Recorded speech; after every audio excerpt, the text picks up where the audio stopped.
अब देखो पुण्यात्माओं, जो हमारे अनुयायी हैं, जब से इस दास को आज्ञा हुई है परमात्मा की महिमा गुणगान करने की, उसी समय से सत्संग सुनते हुए आ रहे हैं।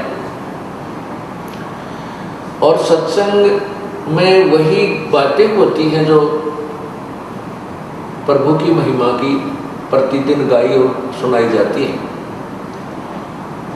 उन्हीं को बार बार सुनाया जाता है, उन्हीं के विषय में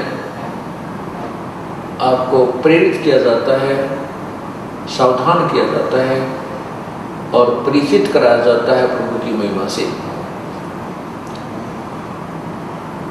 तो आपको प्रति बार जितनी बार भी आप सत्संग सुनते हो और परमात्मा की महिमा कथाओं के माध्यम से सुनाई जाती है, यदि आपको वो अच्छी लगती है तो आप बहुत ही अच्छी भक्ति कर रहे हो, आपके अंदर परमात्मा की चाह है। अन्यथा क्या हो जाता है, जैसे हम प्रतिदिन खाना खाते हैं, रोटी आटा वही होता है और रोटी वही होती है। यदि आप स्वस्थ हैं तो वही रोटी, उसमें दाल सब्जी का थोड़ा बहुत फेरबदल हो जाता है। अगर दाल सब्जी ना हो और स्वस्थ हैं, समय पर आपको खूब भूख लगेगी और समय पर जब आपको भूख लगी होगी तो सूखी रोटी हो, अचार मिल जाए तो भी अच्छा, नहीं तो पानी के साथ खाकर भी स्वादिष्ट लगती है, पेट भर दिया जाता है। यदि वो व्यक्ति बीमार हो जाता है, बुखार हो जाता है और मलेरिया बुखार जिसको हो जाता है, उसने रोटी अच्छी ना लगे, उसको वो रोटी अच्छी नहीं लगती, कड़वी लगती है। मनुखा दाग से संतरा भी उसको बहुत ही कड़वा लगता है। न तो वो सेब कड़वी है, ना मनुखा दाग कड़वी है, ना रोटी कड़वी है। कड़वी उस बुखार ने उस पुण्यात्मा, उस भक्त की के शरीर की अवस्था को खराब कर दिया, जिसके कारण उसको मीठी वस्तु भी कड़वी लग रही है। इसलिए तुलसी साहब कहते हैं, तुलसी पिछले पाप ते हरि चर्चा ना भावे, और जैसे जबर के वेग ते भाई भूख विदा हो जाए। जब हमारे ऊपर पाप कर्मों का दबाव बढ़ जाता है, बुखार बन जाता है, तो हमारे को परमात्मा की महिमा रूपी मुनखा दाग कड़वी लगती है, अच्छी नहीं लगती, स्वादती नहीं, रुचि नहीं बनती, सुनने को आनाकानी करता है।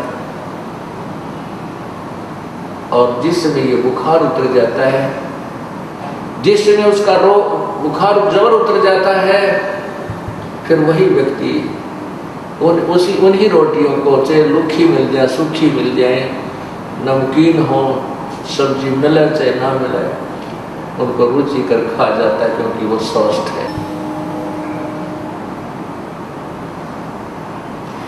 जिस प्रकार ज्वर उतरने के उपरांत स्वस्थ व्यक्ति सुबह शाम उन्हीं रोटियों को रुचि खाता है, उसके मन में रुचि नहीं बनती, तो वह स्वस्थ है। इसी प्रकार जिस समय आपके पाप कर्म सत्संग में आने से नरम हो जाएंगे, भजन सिमरन से कम हो जाएंगे, आपको परमात्मा की चर्चा इतनी स्वादिष्ट लगेगी कि आप बेसब्रे हो जाओगे।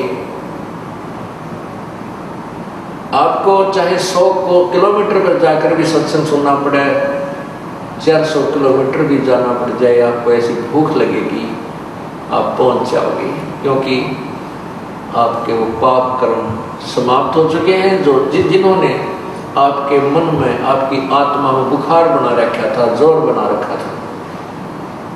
अब आप स्वस्थ हो गए, आपकी आत्मा स्वस्थ हो गई है, अब इसको राम नाम की चर्चा की भूख लगती है।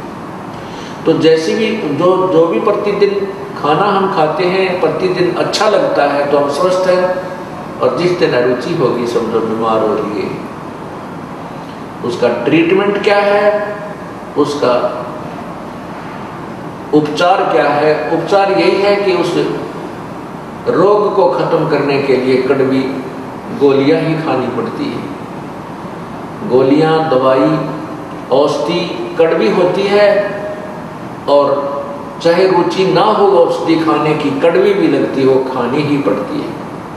और कड़वी औषधि खाने से रोग कट जाता है।